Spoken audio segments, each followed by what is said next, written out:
Alright guys, we got our official bets and prediction for UFC 310 and we're in Vegas with it for Alexander Pantoja versus Kai Asakura. And guys, if you haven't been watching our last bets and prediction video, we've been hot as fish grease. We didn't do UFC Fight Night China even though we did personally bet on it and we did hit pretty good on it. I'm so mad I didn't do a video for you guys because I didn't really know too much of those fighters, but in this time around, I know a lot about these dudes that we are betting on. And guys, trust and best believe we will be banking in some bread for you guys. Now, all in all, guys, without further ado, like the video, subscribe. We will be starting off from the prelims and we working our way up to the main event. Without further ado, let's not waste any time. Let's go ahead and get straight into it. And guys, let's go ahead and start off with the first fight of the night, and that is Cody Durden versus Joshua Van. So let's go ahead and look at the resume for both these two dudes. If you guys go ahead and look at Cody Durden, he's coming off a -275 win by submission against Mash. Now, if you guys go ahead and look at Joshua Van's last fight, he's coming off a -275 win against Edgar Chairez. And Edgar Chairez put up a pretty good fight against Joshua Van in that fight. But as you guys can go ahead and look, Cody Durden is no stranger to being a slight underdog in his fight. As you guys can look at his last, 6 fights? He's 4-2 to being an underdog in his last 6 fights. And granted, his last 2 fights when he was an underdog, he hasn't cashed in. But guys, man, this is a tough fight to look at because Cody Durden can definitely put up a tough fight with Joshua Van. You go ahead and look at Joshua Van's side of town. The only hiccup he has was going against Charles Johnson. And you guys can look, Charles Johnson is no joke in the UFC. He is an up-and-coming dude that's going to go ahead and make a name for himself in that flyweight division if he hasn't already. So, guys, you go ahead and look at how this fight can go ahead and play out. Cody Durden is a scrappy fighter. One thing that we all know Cody Durden is going to do, he's going to match the pace of his opponent. So whatever Joshua Van is going to put out, Cody Durden's going to put out. So if Joshua Van isn't putting much volume out, Cody Durden more than likely isn't going to put much volume out. But if Joshua Van does put that volume out, Cody Durden will do it. And the thing is, does Joshua Van has the gas tank to last 3 rounds with Cody Durden? I believe Joshua Van can win the early rounds, and that's for sure because he has that Justin Gaethje-like style of fighting. Not going to give you much wrestling, maybe occasional wrestling here and there. It's below MMA level of wrestling. Same thing as Cody Durden's takedown defense. It's below MMA level takedown defense. So I believe the canceling cancels out from there. The path that I see this fight going is going to be a boxing heavy fight. Kicks will not be thrown much. I believe the leg kicks will be thrown a little bit in this fight. And I'm gonna go with Joshua Van winning this fight, man. I believe this is gonna be a clinch, boxing heavy style of fight right here, and Joshua Van is gonna lead the dance for a majority of the fight. Question is, can he go ahead and finish through all 3 rounds? And that's the huge question mark, and that's where the Cody Durden possible win can go ahead and brew. In this spot right here, though, taking Cody Durden at +125 is not a spot I want to be at, though.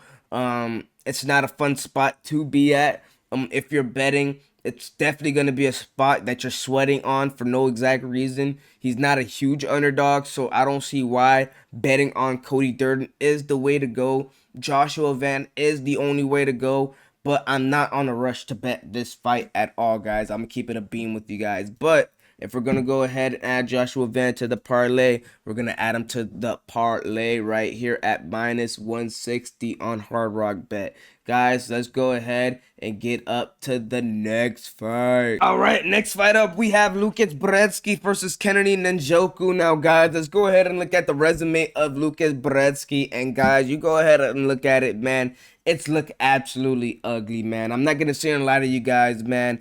Every dude he's fought, he's literally lost. The only time he's won was the Dana White Contender Series, and he's fought, and the last time he won after that was the Brandon Allen versus Chris Curtis card, beating Walter Walker. Now, guys, in this spot right here, he is no stranger to being an underdog. I'm not going to sit and lie to you guys. You go ahead and look at Kennedy Nzechukwu side of town. He beaten Chris Barnett, but that loss to Ovis St. Preux is a huge hiccup to his resume. And guys, losing to Over St. Preux, a dude that just got cut from the UFC, I'm not gonna lie, is a huge stain in your resume. Now, guys, you go ahead and think about how this fight can play out. You have Kenny Njoku, a dude that has pretty good takedown defense, and he uses his ground and pound pretty well. For a dude with his size, he knows how to use his punches pretty well on the ground and pound. So I'll give him credit there. But he is vulnerable to a one-punch knockout. He has that real slow defense. That's suspect, guys. He is a light heavyweight, but his defense is so slow. You'll think this dude was an absolute turtle with his defense. So he is very vulnerable to having a one-punch knockout happen to him. So, guys, that's something to very much be on point with on how this fight can play out. He looked pretty impressive in his last fight going against Chris Barnett. But granted, it was Chris Barnett. The only hiccup that I can say in that fight against Chris Barnett was that Chris Barnett threw a spinning back kick that almost landed, that swiftly landed to Kennedy's face. And I'm just saying, Lucas Perez throws a good one too. And that's all it takes for someone's lights to drop in the light heavyweight division, guys. Am I rushing to the gate to bet on Lucas Brzezinski? No. But the only path that I can see this fight going is Lucas Brzezinski at the plus 440 underdog. I'm willing to take it, guys. I'm willing to take that risk. That is probably the underdog pick of the day. And I'm confident in taking him at the plus 440 underdog. If Kennedy Njoku and if he can go ahead and dominate, hey, so be it. He's been in the spot going against Chris Barnett at a minus 715 favorite, dominating. But in this spot, do I see him doing it again? I just don't. I'm gonna take Lucas Brzezinski at the plus 440 underdog, and that's gonna be the spot I'm gonna take for this fight right here, guys. Next fight up, we have Michael Chiesa versus Max Griffin, and guys, I'm taking Max Griffin in this fight, and I'm not gonna overcomplicate this, guys. Michael Chiesa, in my opinion, he's soft. In my opinion, guys, he's soft. That's just what it comes down to, guys. Max Griffin is the guy that's going to go ahead and put the pressure on Michael Chiesa, and I know he's going to do that for a fact. But, guys, let's go ahead and talk about the fight, guys. You go ahead and look at the resume of Michael Chiesa. He's beaten Tony Ferguson, and that's the only win that he's had in a long time. You go ahead and look at it. He's lost to Kevin Holland. He's lost to Sean Brady. He's lost to Vicente Luque, guys. And this spot right here, I don't see Michael Chiesa taking a win against Max Griffin. You go ahead and look at Max Griffin in this spot. He's doing exactly what he needs to do. In his last fight, he's cashed in at a plus 140 underdog against Jeremiah Wells. You go ahead and look at the fight against Michael Morales, an up-and-coming star in the UFC. He was a plus 220 underdog, lost by a decision fight. Hey, so be it. He blasted to a decision. You guys go ahead and look at that Tim Means fight, split decision. And in this fight right here, I'm gonna have to take Max Griffin. The only flaw that I can see Max Griffin having in this fight is if he fights on the back foot. And if you guys think Max Griffin fights on the back foot, then you have to take Michael Chiesa in this matchup right here. But in this fight, I don't think he does that. People look at that Colby Covington fight and be like, oh yeah, his path to victory, Michael Chiesa's path to victory is the wrestling department. And I don't believe that's the case. Colby Covington, his wrestling is good. I'll give him credit for that. But his stamina in that fight was absolutely relentless. And that's what Colby Covington is known for. His relentless style of just wrestling and get on you no matter what. And Michael Chiesa doesn't bring that. He might attempt it here and there, but he's not going to bring that constant style of wrestling at any given means. But for this fight right here, I'm leaning towards Max Griffin. I'm going to take him in this fight at the favorite spot. And I feel confident taking Max Griffin in this spot right here, guys. All right, guys. Next fight up, we have Bryce Mitchell versus Kron Gracie. Now, guys, I'm not going to overcomplicate this fight. But I will be taking Bryce Mitchell in this fight, in this matchup right here. Now, guys, the only path to victory that I can see Kron Gracie having is submission. Obviously, that's the only path that we all can see Kron Gracie having this path to victory. Now, guys, one thing that I will say is Bryce Mitchell is going to take the fight to Kron Gracie's best, his strength and that is the jiu-jitsu department. Now, one thing that I can't bet on is the jiu-jitsu guy, guys. The jiu-jitsu guys have been dropping. The stock has been dropping absolutely horribly for these dudes in 2024, and I'm not gonna go ahead and slide on that stock at all. So Bryce Mitchell is a safe pick to take, but Chrome Gracie has a path to victory to beat Bryce Mitchell, just for the simple fact that he is a huge threat with the submission game, and Bryce Mitchell will definitely threaten that.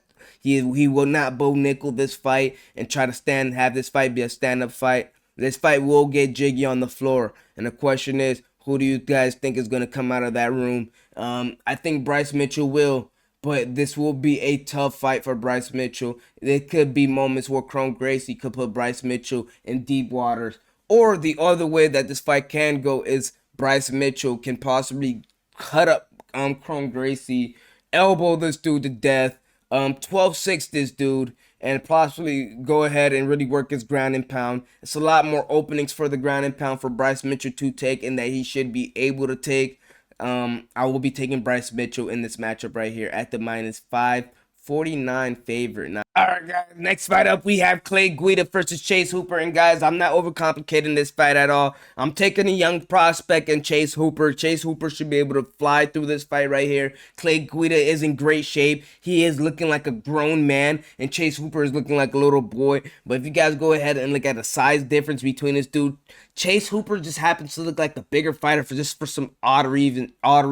Even though I know he is the taller fighter, just in terms of width, he looks like the bigger fighter compared to Clay Guida. We all know what Clay Guida brings to the table. I don't see Clay Guida changing anything up. Chase Hooper, he has a huge path to victory in this fight right here, and the odds say it all. I'm taking Chase Hooper in this matchup right here, guys. I'm not going to overcomplicate anything. Next fight up, we have Randy Brown versus Bryan Battle. Now, guys, you go ahead and look at the resume of Randy Brown. Now, guys, you go ahead and look at this dude on pay-per-view spots. He is 4-2 to the numbers.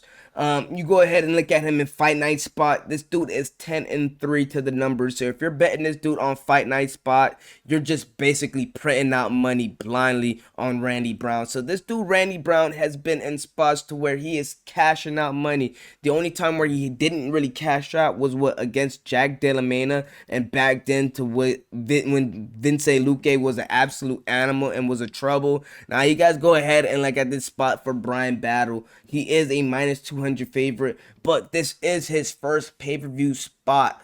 And guys, in this fight right here, I believe early on Randy Brown will definitely put the fight to Bryan Battle. He will definitely show his range. He will throw out the teep kicks. He will throw out that jab, possibly throw elbows out there, maybe even work in the clinch. But guys, I believe Bryan Battle will adjust in the second and the third round, and Bryan Battle will be able to take care of Randy Brown. Now, guys, my prediction going into this fight, and I believe this is a little bit of a suggestion for you guys. I don't think you should go ahead and add Bryan Battle to the parlay until this fight is a live fight. And if Randy Brown does win the first round, I believe you guys should go ahead and blindly take Bryan Battle, because I believe the adjustments will be made. His IQ to the fight game isn't stupid, and Bryan Battle will make the adjustments to go ahead and etch out a win against Randy Brown. I believe Bryan Battle is that good of a prospect, and I believe he is that good of a guy that's able to make adjustments,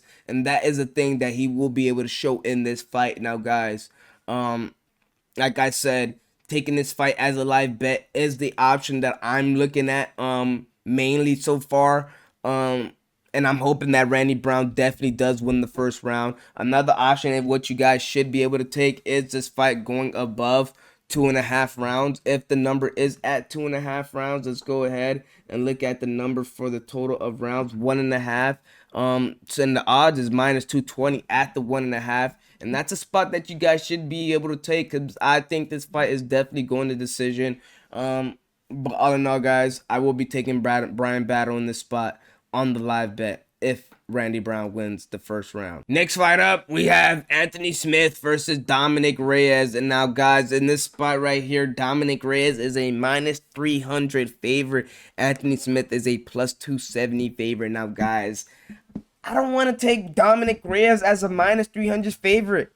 The light heavyweight division just isn't a spot that I'm just too happy with, guys. If you guys didn't know, taking Kennedy Nzechukwu at a minus 500 favor, what?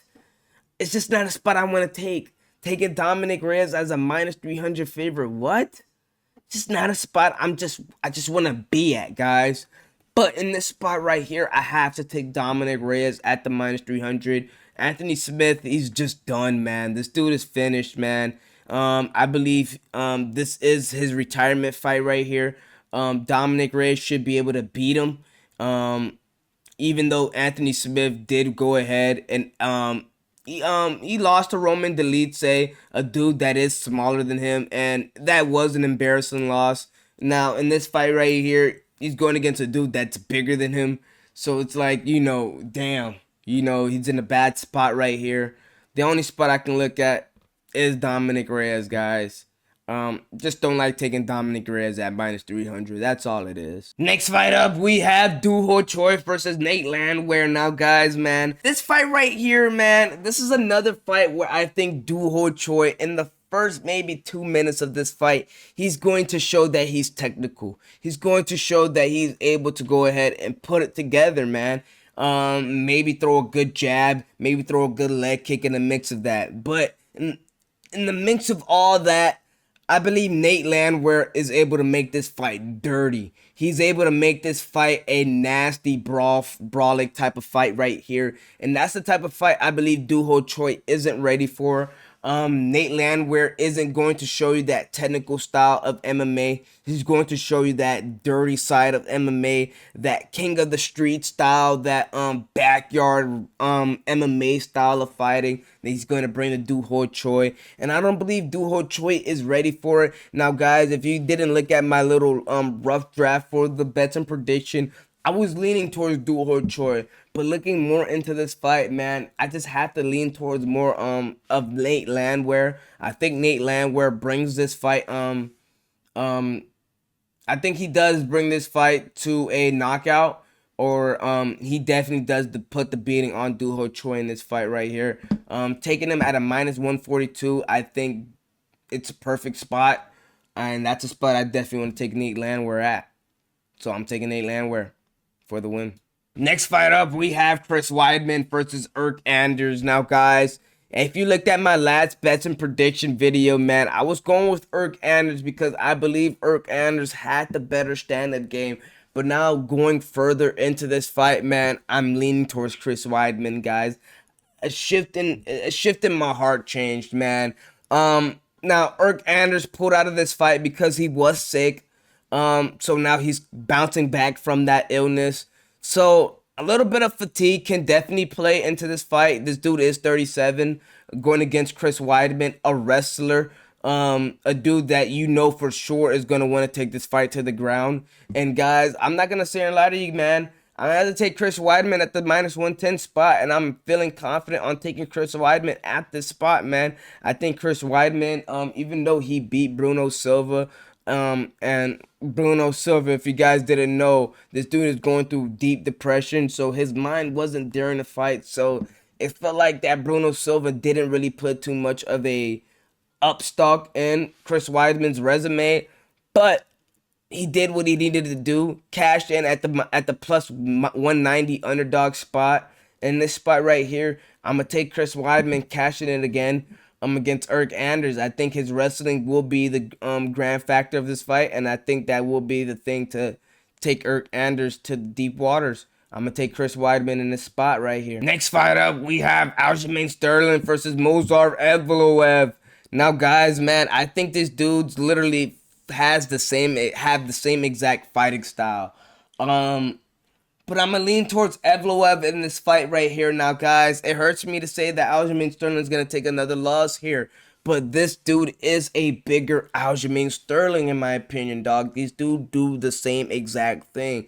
Now, Aljamain Sterling, if this fight goes the way that people say that this fight is going to go, and the public is saying that this fight is basically going to go the way that Aljamain Sterling's wrestling game is too good, Movsar Evloev's wrestling game is too good, so that cancel each other's out. So this fight will be a stand-up fight, and if this fight does go the way the public think that this fight is gonna go, it's lean towards Evloev's way. If this fight does become a grappling match, it does lean towards Evloev's way. So, in what spot can I really root for Aljamain Sterling and say that Aljamain Sterling is gonna be the guy to win this fight? You guys go ahead and look. This fight this fight was supposed to been happen, but it got canceled because Aljamain Sterling got hit with a freaking a Kimura, and dude popped a shoulder. So it's like, somebody in your camp got you. So why can't Evloev do the same thing in a match? So I'm looking at Evloev in the spot right here, and the only spot that I can look at is Evloev. Guys, Aljamain Sterling, this dude barely has hiccups on his resume. There is hiccups, but barely has it, and it's tough for me to go against him in this spot right here. I like a dude with resume, but I'm gonna have to go ahead and fade Aljamain Sterling in this spot, guys. I'm taking Evloev. Next fight up, we have Themba Gorimbo versus Vicente Luque. And guys, man, this is a fight that I don't want to be a part of at all, guys. Maybe this is a fight I want to live bet also because, man, before going into when I did my last video on the rough draft, Themba Gorimbo was a -210 favorite. Now the odds has shifted all the way to him being -160. And that's scary to me. And that's a fight that I don't want to be a part of if I'm putting my money on that. Vicente Luque is a tough night out. Themba Gorimbo, this dude is thin. That's the only thing that I have a problem with, man. Vicente Luque can easily crack a rib. One kick to the rib, one punch to the rib. That's all it takes for Themba Gorimbo to really just crack. This dude is fragile, man, and I think Vicente Luque has an avenue of showing that. In this fight right here, man, this is a tough fight to take, man. This is a fight I don't want to be a part of betting on, but I'm going to go ahead and take Themba Gorimbo in this fight right here, guys. I wouldn't be mad if you guys take Vicente Luque in underdog spots, but Themba Gorimbo has been cashing in his last couple fights compared to Vicente Luque when he hasn't been cashing. Granted, he's been fighting dudes like Bilal Muhammad, Jeff Neal, Joaquin Buckley, but Themba Gorimbo can possibly put that thumper on him, man. And that's a spot where I'm not too confident in saying that, but that's the fighter I'm about to take, guys. Next fight up, man, guys. I'm taking the house on Volkov, and I have this dude beating Ciryl Gane, guys. I don't even need to look at resume. I don't need to look at none of that now, guys. Look, if we're gonna go ahead and do the resume thing like I've been doing this whole entire time to keep consistency, fine. Let's go ahead and do it. But yeah, let's go ahead and look at Volkov's resume. The dude has lost to Tom Aspinall. Dude has lost to Ciryl Gane. Dude has lost to Curtis Blade and Derek Lewis. Not gonna lie, there's some hiccups in his resume. Shouldn't be losing to Derek Lewis. Shouldn't be losing to Curtis Blades. But there are tough night outs in the heavyweights, and shit happens. This is what it is. But Ciryl Gane in this spot, the only hiccup he has is losing to John Jones and losing to Francis Ngannou. But guys, man, this dude Alexander Volkov, he's been looking absolutely nasty these last couple fights, and it's hard for me not to take him, man. The last time he fought was 164 days ago. You go ahead and look at the last time Ciryl Gane fought was 458 days ago, guys. There's 365 days in a year, so he's above a year, guys, until the last time he was in an octagon, and now we're in a 3-round setting where these two dudes had to just thug it out for 3 rounds straight. I believe Volkov is coming out of that octagon, and I believe Volkov is gonna go ahead and put in that business against Ciryl Gane. I'm still shocked that the odds didn't move.